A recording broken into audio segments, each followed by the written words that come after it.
Vamos a establecer contacto con nuestra colega periodista Claudia Toro. Ella es periodista del Perú para dialogar al respecto de lo que está pasando en ese país. Claudia, ¿cómo estás? Buenas tardes, te saluda César García. ¿Qué tal? ¿Cómo estás, César? Buenas tardes. Gracias por esta comunicación desde Lima, Perú, en medio de todos estos bloqueos y protestas en el marco del gobierno de la nueva presidenta Dina Boluarte. Muy bien, Claudia, dentro de lo coyuntural, en la parte política, estábamos escuchando hace breves minutos, antes de iniciar este noticiero, la intervención de los máximos rectores del poder electoral en el Perú. Ellos manifestaban que de darse este proyecto presentado por el Ejecutivo, lo más probable es que se tengan que suprimir varias etapas, por ejemplo, el tema de las primarias, y de igual forma los partidos tendrían que hacer elecciones de forma interna. ¿Qué puede ocasionar en el sistema político esta prematura elección sobre la cual no hay conciencia ni en el pueblo, ni tampoco en las elecciones, en las organizaciones políticas sobre cómo la van a llevar?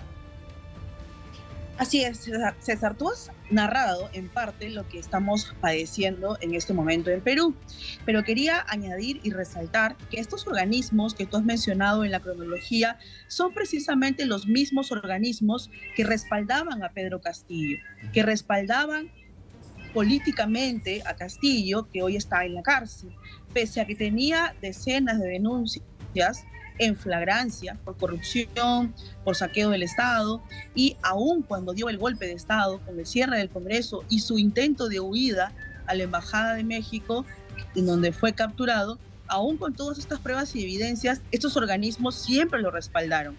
Y son los mismos que hoy exigen en ese término el adelanto de elecciones. La población peruana, incluso por diversas encuestas que han salido, que se han publicado, tanto peruanas como también internacionales, han determinado que sí, en efecto, hay 52% de peruanos que quieren el adelanto de elecciones, pero quieren que se haga de acuerdo a ley, para no trastocar el sistema electoral, porque lo que se quiere ahora es llevarlo a cabo en 3 meses.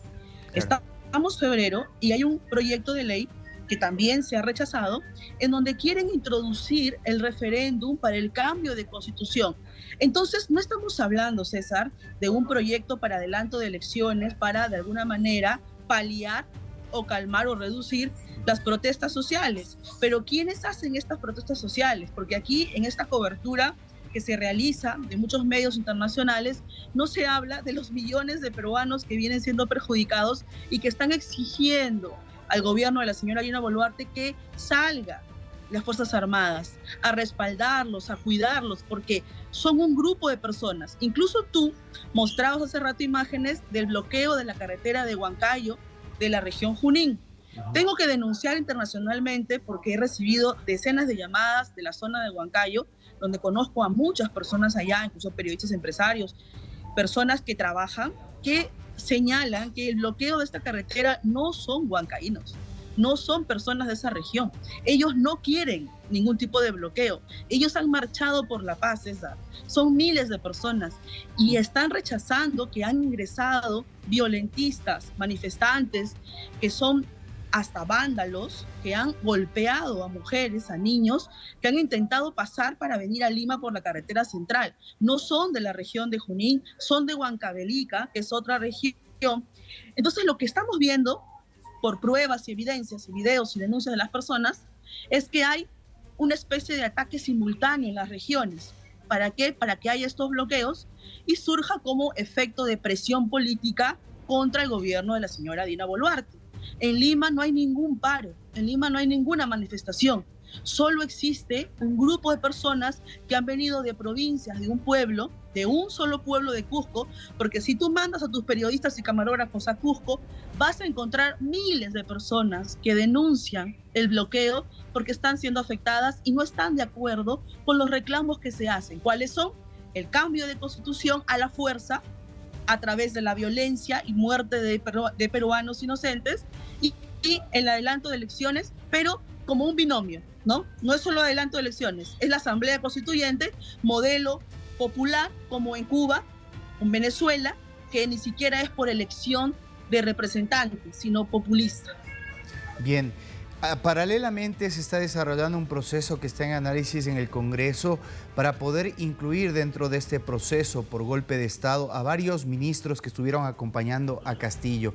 ¿Qué se sabe al respecto de la responsabilidad que tendrían estos exsecretarios de Estado en el discurso que finalmente determinó el desenlace de la era Castillo en el gobierno peruano?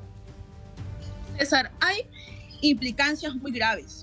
Hay ministros que incluso están en un chat que se ha entregado ya a la Fiscalía de WhatsApp, de un grupo, en donde estaban los ministros que integraban el nuevo Consejo de Ministros que Castillo tuvo hasta el final, en donde estaba la ex premier Betsy Chávez, en donde estaban otros ministros que también eran aliados políticos, que no solo eran cómplices de Pedro Castillo en una serie de actos delictivos, sino además respaldaban el golpe de Estado, y eso es un delito. Hay un delito de complicidad, hay un delito que se llevó a cabo y se perpetró. No fue un pensamiento, no fue un plan que se escribió en un chat, no fue un que dirán o una especie de chisme, no. Ellos quieren ahora hacer creer eso políticamente como mensaje populista a la opinión pública peruana, pero eso no es cierto. Eso ya se ha revelado, eso ya se ha comprobado, ya está el caso en la Fiscalía y se tiene que determinar los delitos en los que ha incurrido cada uno, pero que hubo una complicidad, lo hubo, incluso para ejecutar una serie de proyectos que luego se han descubierto que tenían elementos de corrupción, porque ellos también están implicados en un gobierno en donde lo único que hacían era saquear el Estado, era tener personas y cobrar a cambio de puestos de trabajo. Incluso se vendían ministerios. ¿Qué se vendían? Se cobraban $10,000, $30,000 mensuales para que permanezca un ministro encargado de las obras públicas, para que permanezca un ministro encargado de los contratos de minería, para que permanezca o se nombre ministro a una persona que iba a hacer trabajos a cambio de coimas o dinero ilícito. Entonces, ese es el sistema que la Fiscalía tiene como principal elemento de corrupción de una organización criminal. Se ha engañado a la prensa internacional, se ha engañado a través de corresponsales que hoy respetan más la ideología que mantener la estructura de libertad de nuestro mismo país. O sea, Claudia, es increíble cómo quieren tapar absolutamente todo. ¿Qué pasa al respecto de la cantidad de detenidos que se han arrojado producto de el tratar de que el Estado controle la situación de las manifestaciones? Ya hay personas que han sido procesadas por la justicia, me imagino que a muchos de ellos se les procesa bajo flagrancia. En ese sentido, ¿se han identificado responsables de quienes están al frente de este proceso de movilización? Se han identificado, César, a varios terroristas que ya en el pasado purgaron condena y fueron excarcelados porque cumplieron su condena. Se han identificado a estos terroristas como cabecillas de estas protestas violentas y mortales, porque no me vas a decir que incendiar una comisaría en simultáneo o un local de la Fiscalía o un local del Poder Judicial o quemar la casa de un congresista sin importarle quién estuviera dentro no es un acto terrorista, te pregunto. ¿Es un acto terrorista? ¿Incendiar un aeropuerto no es un acto terrorista? Claro, eso lo tienen que determinar obviamente quienes están ahí, determinar la flagrancia. Así es, hay delitos, hay personas detenidas, pero lo que está siendo procesado en este momento son personas que han perpetrado actos de terrorismo, incluso han hecho apología al terrorismo en nombre de organismos como Sendero Luminoso, que ya está estipulado en nuestro Código Penal. Hacer apología al terrorismo, mencionar a esos organismos terroristas es apología y eso está tipificado. En estos momentos hay detenidos, sí. Detenidos por actos vandálicos, detenidos por violencia urbana, detenidos por atentar contra instituciones, por haber incendiado instituciones. No son muchos, creo que hay alrededor de 20 a nivel nacional, porque han sido en 3, 4 regiones del Perú. Bastante aquí poco, ¿no? Por lo que ha durado todas estas manifestaciones.